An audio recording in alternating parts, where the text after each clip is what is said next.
Hello, and welcome to this week's episode of Uncorked with Funny Wine Girl. This is Funny Wine Girl, aka Janine Luby. And, I can't even believe, I say this every single week, so you're going to be sick of me saying this, but I just can't believe how quickly it feels like things are moving along. And I'm not someone who hates winter. I'm okay with it. But there are probably many other people that are like, yeah, let's keep it moving right to spring. Well, we have an interesting guest and topic to talk about this week. I think you're going to really enjoy not just the story, but the type of business that this young woman has started. And I always hope and like to believe that if you're listening, you will gain some information, some insight, inspiration, and a few laughs. So I have a feeling we can do that for you this week. I'm pretty certain of it. And I always like to say, this is something I do every week. I'd like to say how I know my guest, because I'm a big firm believer in making connections with people and not ruling them out. I'm not saying, keep someone in your life who isn't good for you, but being open to meeting people and then maybe even revisiting friendships or things, because there have been people on the show who I've known forever. There are people I literally just met. And in this case tonight, Michelle is someone I met very recently. So this is going to be my little soapbox for you to network, because I think networking is so valuable. Michelle and I met a few weeks ago in January at the NEPA Networkers January event at Radisson and Scranton. And I am a big fan of networking, because whether you have a business, whether you are a solo performer, an artist, someone who needs an audience, which many of us do, it's a great way to meet people who are like-minded, who maybe can share some information with you, or who are different than you and you can learn from. So it's a really great thing. But if you are in business, whether a small business owner, an entrepreneur, an artist, a musician, it is really important. It's great to get out there and network. So that is how Michelle and I met. And I would really strongly encourage people to go out there, and whether it's the chamber or NEPA networkers, any of those things, it's a great way to learn from one another, because ultimately that's what you end up doing. Even if you don't, get a client, which of course you eventually will, but that takes time. You have to build trust and everything else. You learn from one another. You might make a friend. So I think it's a great thing. So now, without further ado, now I practiced this before I hit the record button. Will I get it right? It is Michelle Pakutka. Welcome, Michelle. How are you? Good. How are you? Good, good. Well, I'm so excited, because I should say also that night, when it comes to networking, I'll admit, and I've said this so many times on my podcast, people are like, yeah, we get it. If anybody listens on a regular basis, they're like, shut up, Janine. But I always say that I don't know if I'm an introverted extrovert or an extroverted introvert, because as a kid, I was super shy. I actually didn't want to go to school. I didn't really blend with people really well. And even now at these business mixers, if I'm by myself, it is really hard for me to go up and talk to people.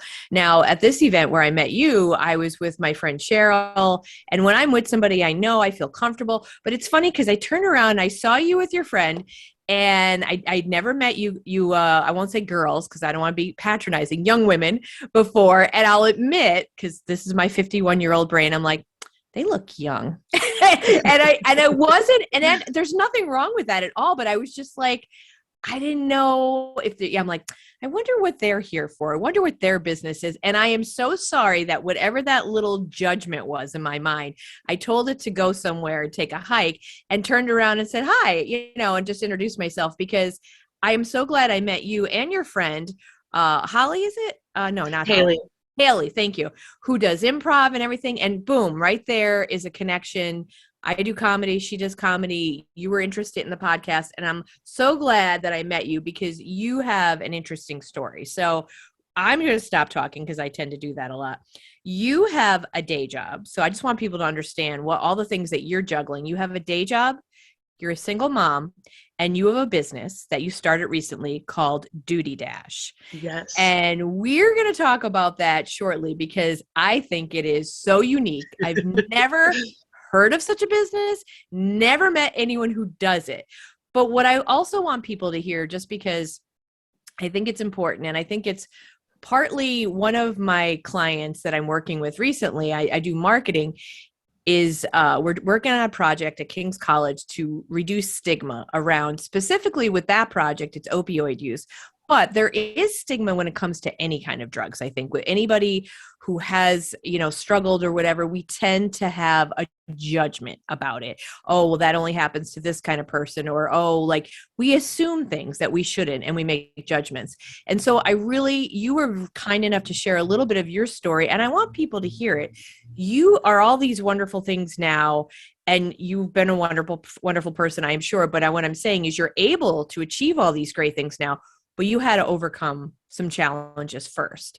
So do you want to talk just a little bit about that, just so people understand where you were and how you got to where you are now, because it's a great place where you're at? Yes, so there is a stigma around drug use and people who do drugs.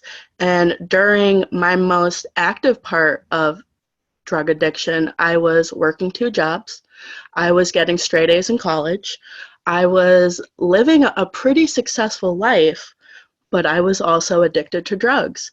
Growing up, I was a good kid. I got good grades in school. I didn't really hang out with the wrong crowd. And then after high school, I met a boy. And I thought I was so madly in love with this boy. And he introduced me to synthetic marijuana. You might also hear it referred to as spice, but it's basically it was explained to me as like, hey, it's just like smoking weed. You get the same feeling, but it doesn't show up in drug tests. And at the time, I was going to college for something medical related, physical therapy. So to me, that sounded like the perfect solution. Like, it doesn't come up in a drug test. Like, great, perfect. So I was smoking, going to college, doing great in college. Like I said, working 2 jobs. And then when I tried to stop, that's when I got hit with all the symptoms. It started out like just vomiting, and I always thought I was sick. And somebody said to me the one day, hey, when was the last time you smoked? I was like, well, a couple days ago. They're like, Michelle, like, you're experiencing withdrawal. And to me, that was like a shock. Like, me addicted to drugs? Like, no. And then, so it happens, my life kind of spiraled out of control after that point. I couldn't stop smoking because I couldn't function without it. I had to go to school. I had to go to work. And then soon enough, I started losing my jobs. I lost one job, then I lost another job. And school became harder and harder to manage. I had to get high every 2 hours at that point. Going to sleep at night, I didn't sleep through the night. I had to wake up every 2 hours to get high in order to be a functioning human being. So my life became a disaster. And then the cherry on top of the cake, I got pregnant. That was really what had pushed me to get better. Opened my eyes to the reality of the situation, like the way I was living. I didn't want to raise a child in that environment. I didn't want my child to grow up in that environment. So I had to take a year off from school. I had my baby. I actually had my son via a C-section the first day of my last semester of college. So if you have a C-section, they don't want you to drive for about 6 weeks. By the second week, I was driving almost an hour away to school, coming home, trying to take care of a newborn. Luckily, I had my family support at the time. I didn't when I was actively using drugs. They actually kicked me out. So I was couch surfing during that time. But luckily, they loved me and supported me enough to take me back into their home while I was trying to finish school. And so I was taking care of a newborn and then trying to study, trying to do projects and essays and all this stuff. I actually don't remember a lot of it. It was kind of a blur. Finished that semester of school. And then the next semester was clinical. So when you went out on the floor. So my first clinical at that time, I was working in a hospital. So again, waking up super early, not getting a lot of sleep the night before, going to the hospital, working with patients, still having to do school-related tasks like essay prompts and stuff like that, coming home, and then, taking care of a baby. Um, a single mom, the person I had a baby with, they um, continued on that lifestyle of doing drugs, no stability. So it was me by myself with my family. I finally graduated, went through all these trials and tribulations, got my first job as a physical therapist assistant in a nursing home. My first job was an hour and a half away from my house, Mm. but it was the first place that offered me a job. So I took it. I did what I had to do. I made sacrifices. And I worked at that job for about 6 months. And I was like, you know what? I don't want to do this for the rest of my life. And that's when I kind of had the spark. I want to have my own business. I want to be my own boss. I want to live my own life, make my own rules, make my own decisions, have the time freedom to do stuff with my son. Because he was going to get older and I wanted to, be the PTA mom and go on the field trips and be the chaperone and all that stuff. But in the situation I was in, I didn't have the time or financial freedom. So that, when I first had that spark was maybe about 3 years ago. And the wheels were always turning. What can I do? What do I want to do? What am I able to do? So many ideas passed through my head. But I still had to live my day-to-day life. You know what I mean? I was still taking care of my child, still going to work, still, trying to have a social life. I thought maybe, I would go into massage therapy because it's kind of related to physical therapy. But the program, I would need to go during the day. So then how would I work? And then it was like, well, would I have to rely on my parents to watch my son every single night for months at a time? I didn't want to do that. So I needed something where I wouldn't need to go to school, where I didn't have to learn a trade or, anything like that. So then I thought, okay, I'll do a cleaning business. You know what I mean? I could be my own cleaning company, make my own schedule, everything would be good. I got a notebook, started writing down all my ideas for my business name and products I would need. Um, and then I kind of had another realization where I was like, you know what? I don't even know how to clean. I saw something online. It was like, don't mix ammonia and vinegar together. Like it creates toxic fumes. And I was like, I didn't know that. You know what I mean? I don't want to be going to somebody's house and messing up their like granite countertops or like mixing chemicals together that would be toxic. So then I was like, okay, so do I teach myself to clean? Like, how do you teach yourself to clean? Am I going to have to go on YouTube and watch a bunch of YouTube videos? And at that point, it just became too complicated. And I just wasn't in it anymore. And I always wanted to have something where I would be into it on top of, being like my own boss. So I use Facebook for a lot. If I have a question or I want to know something, I go to like little niche Facebook groups. Mm-hmm. And I was part of a Facebook group for side hustles. Okay. So I would always search that group, like what are other people doing? What is working for other people? And somebody said something the one day about a poop scoop business, which is what Doody Dash is, a poop scoop business. And whenever I tell people that, I would say, oh, it's a poop scoop business. And the first question is always, a what? I say, I scoop dog poop. And their face, like, they never really know how to react at first. Like, they initially want to be grossed out, but they're also kind of confused. They're also kind of intrigued. So I read more up on it. I didn't need to go to school. Low startup costs, you know what I mean? Just a couple tools. Could really make my own schedule. It just seemed like the perfect fit at the time. Now, I work in healthcare, so I'm sure people hearing about like cleaning up dog poop, they're like turned away by that. But working in healthcare, I have seen and experienced a lot of things. And I'm just going to say, Cleaning up dog poop is on the lower end of the scale of grossness for what I have witnessed. So It's all that aspect, perspective, right? I don't want to cut you yep, off there, but right, because I mean, everyone comes from a different place, and I'm sure in healthcare, like you said, you see so much, and you're not your, like you're saying, you're not your own boss, and there's bureaucracy and red tape and all kinds of stuff. So you came upon this, so it didn't scare you, obviously. Picking up poop did not scare you at all, right? no, it excited me because I was like, this is so easy. And it's a need. People need it. Not everybody needs it, but people need it. They don't want to do it. They physically might not be able to do it, whether like a disability, old age, or maybe they just work a lot, or maybe they just don't want to. Um, so I identified the need, and I was like, this is perfect. This is absolutely perfect.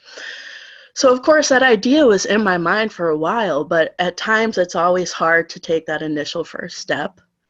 And I was like, I was kind of worried about like announcing it to family and friends and like on my Facebook, like I'm gonna be the poop girl, you know what I mean? So it sat in my mind for a while, but I do always try to live life to the fullest. And I was like, I'm not getting any older. Look at the world around us today. It's crazy. I'm just going to take the leap. I don't want to be 80 years old in my own bed in a nursing home and thinking about all the things I coulda, shoulda, woulda done. I want to be able to say that I did it. At least I tried. At Yeah. least I gave it a shot. So I legalized the business in July of 2022. Went through the whole legal process. Then I talked to my local bank, and I was going to be business of the month there. So I was going to have my display and all that. And I was business of the month for October. So that became my like opening date. I wanted to prepare my display for the bank and then have my business cards made. And that's when I posted on social media for the first time in October. Then it became winter, and I was like, I don't have a dog. I was like, I've never actually cleaned up dog poop. And now it's winter. There's going to be frozen ground, snow. I was a little apprehensive at first. So I got cold feet. I didn't really want to advertise. I was nervous, interacting with people like from the boss standpoint and a customer standpoint. I just wasn't used to it before. Um, then actually the beginning of this year, I got 3 people right away. And that was a learning process as well. When I made my prices, I typically do like 1 dog, 2 dogs, 3 dogs, once a week, twice a week. So I just threw together a list of prices. And for 4 dogs, I was like, yeah, I'll just make it this amount. A lot of people, they probably don't have 4 dogs. All the first people who contacted me had 4 dogs. Oh my I goodness. was like, well, I guess I'm going to have to readjust those prices. The first house that I went to for the initial clean, I told my boyfriend, because I was going to go to his house after, I was like, yeah, I'll be 20, 30 minutes. Like, it's not going to be that hard. It took me almost 2 hours Oh my to goodness. clean a backyard for the initial clean. It wasn't done in a while. But again, another learning process. So now I still do physical therapy during the day. It's my stable job, keeps me in a routine, and I'm just trying to grow Doody Dash. I'm working on advertising, which is a learning process, types of questions to ask people about it, like front yard, side yard, backyard. When was the last time that you cleaned up? How many dogs are there? What kind of dogs? Um, so that's really how it's going right now. I don't really have any set goal like, oh, I want to have 50 customers by this month, or I want to. My ultimate goal is to eventually have enough customers where I can hire people to do the scooping. and then I could just take on the more of like the paperwork, the back end type of role. That is my ultimate goal.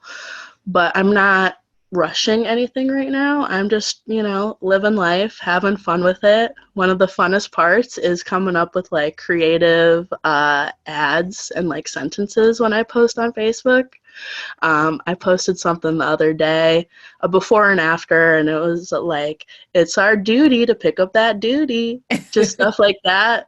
Well, you have a great slogan on your card. I think, is it we're number one and number two or something along, I'm probably messing it Number up. one in the number two business. In the number two That's business. Doody Dash. That's awesome. And again, you know what? You can have so much fun with this. I mean, I'm a person who loves using humor and puns and stuff. So you know what I mean? Life can be shitty, right? So like this is Yes. it's part of life. And you're right when you say some people, I love that you've identified like who does need this. People need it, right? There are people who are elderly that it could actually be dangerous for them to be bending over, picking up, people who are disabled, or people who are busy, or people who simply don't want to do it, because there are people out there, let's face it, if they have money to pay someone else, they will, right? Because they don't want to do it. So it's great that you've identified all that. And I love what you've said, like at least 3 times, learning experience. So you're not scared, you're learning what you didn't know, and now you know. So now it's only going to make it better for you. And speaking of how we met at the networking event, that's actually where I was talking to another woman, and she told me like, hey, I want to travel a lot, but I can't because I have cats and they need care, and I need somebody to scoop the kitty litter while I'm gone. So that's kind of another service that I'm thinking of adding for people just like that, people who need that service. Now, as far as learning experiences go, I understand, and I do not expect myself to be perfect right off the bat. I think people who try to be perfect are almost in a way setting themselves up for failure, because even if they don't fail physically, like just the mental aspect alone, I didn't do this right, this didn't go as planned. And some people get so eaten up mentally that it stops them from physically doing. So I try to, even in everything in life, being a single mother, going through school, I always try to allow myself grace for my mistakes, taking it literally day by day, accepting there are things you can't control, and accepting that there's always another day. Learn what you can, and then carry it over. What can you change? What can you do? So, yeah. Those are great points. Let me ask you, because I want to kind of reiterate for those listening who might be in a similar position where they're like, hey, I'd like to do something someday. So I heard you mention a couple things. One, you mentioned like Facebook groups, and those can be great. I just got into one recently for podcasters. I think that is something we're always good at telling other people, but not always doing maybe sometimes ourselves. When I used to teach part-time at King's, I used to say to the students, what are you interested in? Join the Facebook group so that you can learn more from people who might know more than you, or if you want to give back and share what you know, those kind of groups are great. So you were in that group where there were people with different side hustles. So that was helpful. And then you went to the NEPA networkers, which was great. What were some other resources that helped you when you were either struggling to get started or had questions? So I utilize the people around me in my life, and I ask them, if even for like my business card and my name, if you saw this, what would you think? Or these are the services I'm offering. Do you like these services? Is there something else that you would prefer? Google's another great one. I think the phone and the internet is such a great value and a great resource that people didn't have to utilize years ago. So I did join a specific poop scooping Facebook group, which they're very kind, they're very supportive, and any type of question that I have, I just ask the group. Some people, oh my gosh, this one guy was so kind. He sent me novels in Facebook Messenger of all the services they offer, all of the prices, all of the like terms of agreement. he sent me everything for free. I didn't have to do anything. It was all given to me. Um, yeah, I mean, really, really, Facebook and the people around me. I do know like pooping or scooping poop is a very realistically like a simple task. You know what I mean? It's not difficult. So it's not like something where like opening a restaurant where you have to, go through like food safety courses and all that stuff. So um, scooping poop is more, simple, easier. Did you have to get, because I thought I saw on your card something about insure that you're insured or something, and maybe that was someone else's card. What would So be needed for that? yes, I have that because before I even started my business, I was attacked by a Rottweiler, um, Oh my gosh. very badly. I was bit in the face. I had to have plastic surgery on Oh four my areas of my gosh. face. I was in the hospital for a couple days. Um, that happened about 7 or 8 months before I opened Doody Dash, or before I legalized it. I know, completely like kind of ironic, and you would think, oh, do you want to work with dogs and like you want to have like a dog-based business after what happened? I'm obviously not traumatized by it that much. So just because I do know that it can happen, people forget. They might not lock the gate. Maybe the gate is locked, but the dog jumped over it or something like that. So because I did experience that, I wanted to make sure that I was insured just in case, God forbid it happened again. Um, and also, I did have a lot of like retail jobs growing up, so I know people can be a little picky or particular. So I always think stuff like, what if somebody complains that like I messed up their lawn that they worked so hard to beautify or something like that, just to cover myself. Hmm. Well, that's smart. That's real smart. Let me, if you don't mind me asking you, the Rottweiler, was that like, did you know this dog and it just was having a day where it got spooked, or was this a situation where it just kind of came out of nowhere?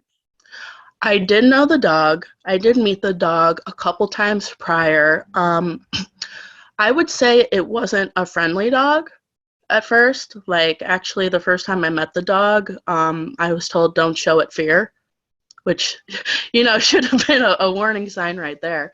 But I met him a few times. I've actually like hugged the dog before, Hmm. kissed the dog before, and it was just a regular day. I was told earlier in the day that the dog hurt his paw, so maybe he was a little bit more agitated. Um, we were just sitting around the kitchen table. The dog was next to me, petting the dog. Um, and I leaned in like to his face a little bit and went like, "You're so cute." And then boom, it just bit me right in the face. Hmm. Um, so that was quite an experience. I've never been in shock before until that moment. So it just felt surreal.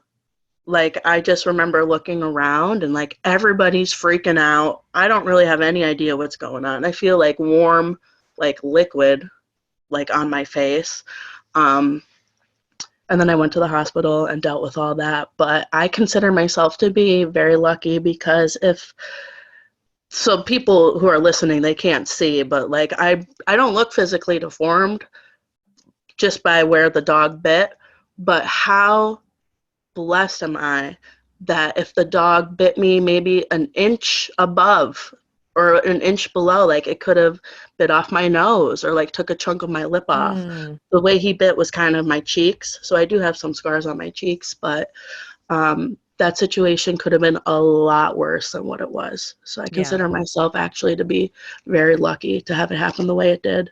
Yeah. Um, Well, and I'm sure, I mean, if obviously that was a place where you knew the people, you were comfortable, and I'm sure that they felt I mean, I would imagine that, like you said, everyone was freaking out. I mean, what they probably didn't expect it either. That was probably yeah. surprising.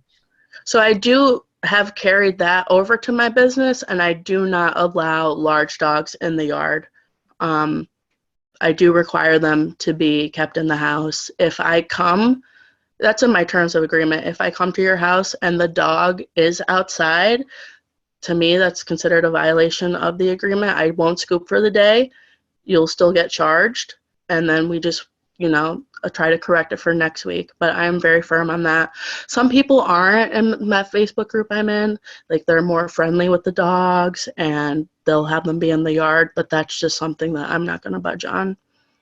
I think that's a great point though, and that you are firm on it because, and I'll admit, I'm going to kind of sneak in, work in my own little agenda here because as someone who's out in the community a lot, going for runs and walks, it is a real point of contention for me that people are out with their dogs almost constantly without leashes. It is a big bone of contention for me because first of all, it's the law, although Scranton, I mean, they're never going to do anything about it. But the thing is here, like hearing your situation, and that's why I'm saying you didn't expect that. You had met the dog, you had hugged the dog, and maybe because it wasn't feeling well with the paw, what I tell the people is that I'm sorry, as much as you want to make them into humans, they are still animals and they have instincts. Mm-hmm. Yep. And they can be unpredictable. So that's like, so when I'm out running, and again, I know I'm putting in my own little agenda here. So just for those listening, please think it's not that I don't like animals. I've had dogs. I don't have a dog right now, but I grew up with them. It's not about it, you're the owner is the problem because the animal is the animal, right? So when you're saying, when I'm out running and they'll say to me, oh, he won't bother you. I'm like, I don't care. Because even the dogs that are friendly, like I've been jumped on before when I've been out for a run and gotten bruises. And I mean, I'll live from a bruise. I don't care. But if I'm out for a run, I'm out to run, not get tripped, not be jumped on by a dog I don't know. One of my friends got bit by two dogs. I think they were actually, I don't want to badmouth Rottweilers, but I think they were those kind of breed that like they weren't on leashes at the state park because people think in certain places you don't have to. But so I'll stop now because that's one of my absolute pet peeves, but yeah, pet peeves. But like your story to me is just, it kind of exemplifies that idea of, you just don't know. And I think it's smart of you to consider all of that in your business. And like you said, to be firm on it because people will try to break rules and everything, but you have every right, especially if you have it in an agreement. That's really smart. Yeah. And you never think it could happen to you until it does. Like me being a single mother, I never imagined that way of life for myself. Because when I grew up, we were actually, my dad's very religious. Very into, family household and like divorce is not a thing. So being a single mom, like it was like reality kind of slapped me in the face there. And I had all these new obstacles and things to deal with that I never expected for myself. So the same thing with this business, you know what I mean? 2 years ago, if you would have told me that I'm the owner of Doody Dash and I'm going around and cleaning up dog poop, you know what I mean? I probably would have laughed and been like, what? Like, what are you talking about? But that's just the way life is. You never know where it's going to take you. Yeah. You never know where it's going to go. Hopefully I can grow Doody Dash. You said you've never heard of the business before. A lot of people say that to me, that they haven't heard of a poop scoop business. There is one main competitor in the area. So hopefully, I could, they're like my role model in a way. They have their own van and all that type of stuff. So I do aspire to be as successful as them one day, and hopefully I will. And then I can hire employees, and then, we'll see where else life takes me after that. I think that's great. And I mean, you just started. So it's like, it's good that you're not pushing yourself. You have an ultimate goal at the end, but I think that's smart. That's great. And I think it's great. Like you said, they're like kind of like a role model. It's good that we look to other businesses like ours, because it's good. We can see what they're doing. I mean, let's face it, that's what everybody does. It's okay. And it shouldn't be a bad thing like, oh, competition, I don't like them. No, we can learn from one another. And there's actually usually ultimately room for all of us for the most part. And we can learn and grow, which I think is great. Let's let me ask you, so being a single mom and doing this and having your day job, so you got over years ago, just let me just go back for a minute. You got over your addiction and obviously you didn't go back. So you've been good. You haven't gone back or anything. How have you managed just to do all this? It sounds like that's a lot of work. That's a lot of stress. I try to make rest a part of my life and doing things for myself.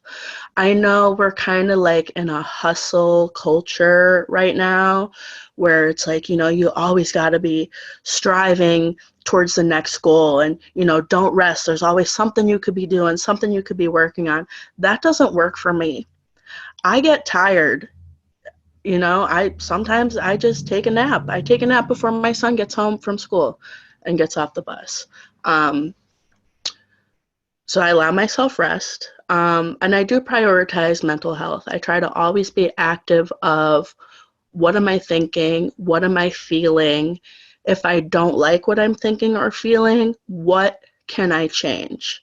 Is it something that I need to change about myself?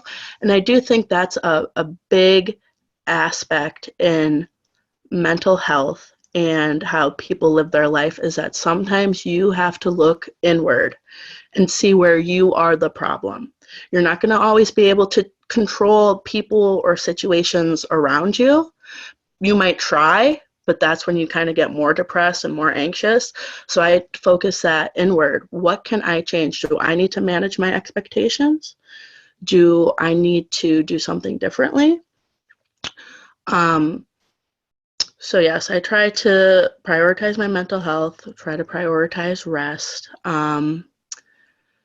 Time management has always been a hard one for me. So I do have stuff like I have a magnetic to-do list on my fridge, and I have a magnetic calendar on my fridge. I like visual stuff, so sometimes I'll even write like a positive affirmation or like a quote somewhere, and just seeing that and thinking it to yourself is like that positive feedback constantly. So little stuff like that, to-do lists. And then, as I said before, allowing yourself grace for not being perfect, for not getting something done, for making a mistake, and just trying to live day to day. I do kind of have like very vague long-term goals, but I do try to keep stuff more on a day-to-day like kind of thought process. That's always been a hard one for me. Like, how do you manage long-term thinking, but also like living your life in the moment? Because we all want to live in the moment. So a few years ago, I had a good friend who one day was crossing the street, got hit by a car, and died. And that was very shocking. Just that sudden, they're here and now they're not. So I have taken that, and that's why I try to live my life to the fullest every single day. It is, and I know all of that together sounds like a lot. It is a lot. Coffee also helps. Having that afternoon pick me up. Trying to do stuff for yourself that isn't related to being a mom, being a business owner. I like to go to the gym. I like to play games on my phone. That's what I do sometimes at night, just stuff that helps me relax. And listening and having role models. So I do listen to podcasts. I do follow people that I look up to and admire on social media, and seeing them succeed and seeing them like how they can incorporate little things in their day-to-day life. I try to mimic some stuff like that. One of my biggest things is try to do at least one productive thing a day. Just one. And once you do that, you can say, hey, I did it. And that could be anything. It doesn't need to be like, oh, I'm going to, create this website page today. That could be something as simple as taking a shower. Just one productive thing a day helps you, kind of maintain that positive mental aspect, which then carries out into your life. Yeah. That's so well said. The rest, the time for rest, the time for mental health, self care. I love what you said with that because a few weeks ago I had a Christine was her name. She does coaching and essential oils, and we talked about that whole idea of hustle culture because it's big. I mean, Hmm. it's big right now. Although I feel like we're shifting a little bit because you also see that other side where it's like people saying, "No, I want to live my life and enjoy it." But you do have people out there, and I've met some of them and talked to them where it's like, oh, if you're an entrepreneur, you've got to be 24/7. You've got to be available all the time. And I call BS to that because I think boundaries are important. It's like, no, I don't have to answer someone's text at 10 at night or 9, even 9 Hmm. p.m. at night, or an email. I don't have to. I simply don't need to be working these hours that you used to or that you think people need to, because if you don't have those boundaries, that's when I think you run into trouble and you do get tired. And for someone like yourself, you're a mom, you have a day job. I think to have those boundaries is really important. So I love that you said that. I think that is important.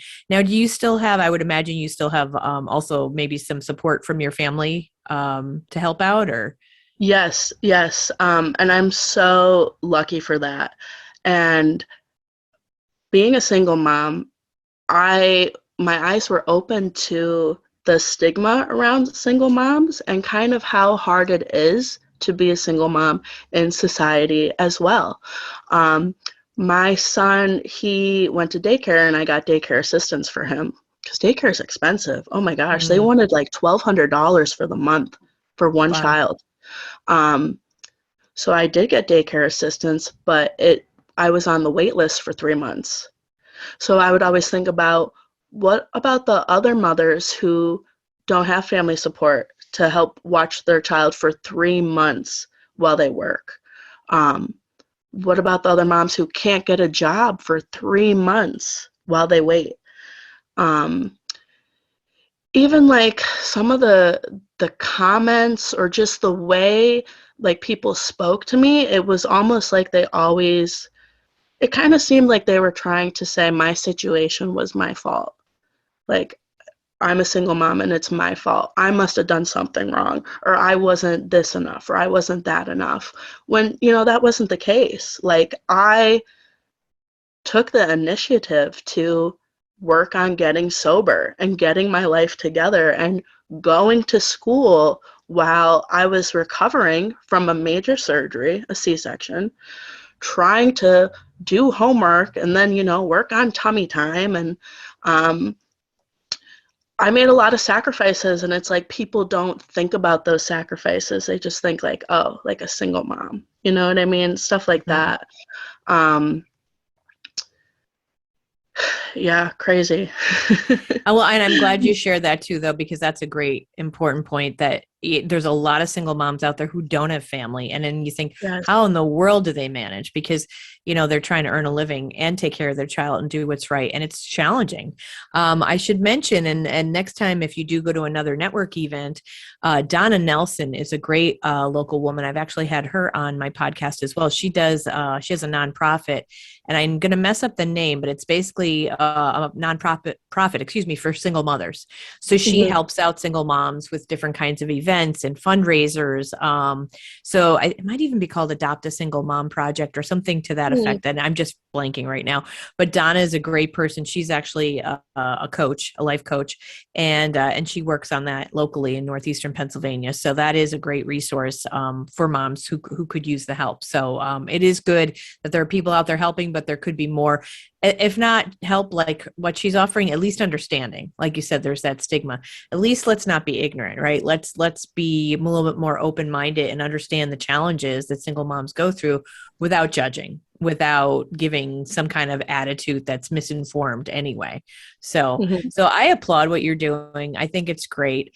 Before we close, and I will make sure in the show notes that I put right now, I know you said you're working, you don't have a Facebook, or excuse me, you don't have a website yet, but you do have a Facebook. So I want people to check out Doody Dash on Facebook. Mhm. So if you need some help with that number 2, check out Doody Dash because she's number 1 in the biz.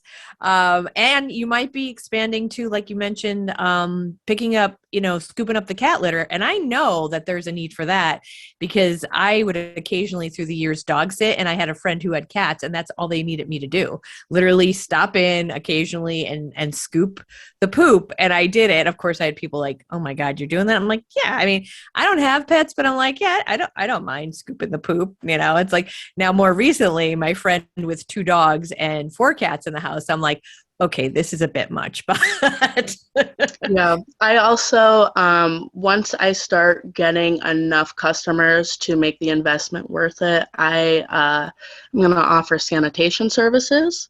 There are diseases in dog poop. And if you have like the yard where kids are playing, or if you want to have like guests over for a backyard party, I do plan on offering sanitation services. Sometimes, like with a deck or a patio, like if a dog were to pee, it would leave a stain. So I want to get a power washing system as well. There's a lot that I could expand to, and that I do plan on expanding to when the time is right.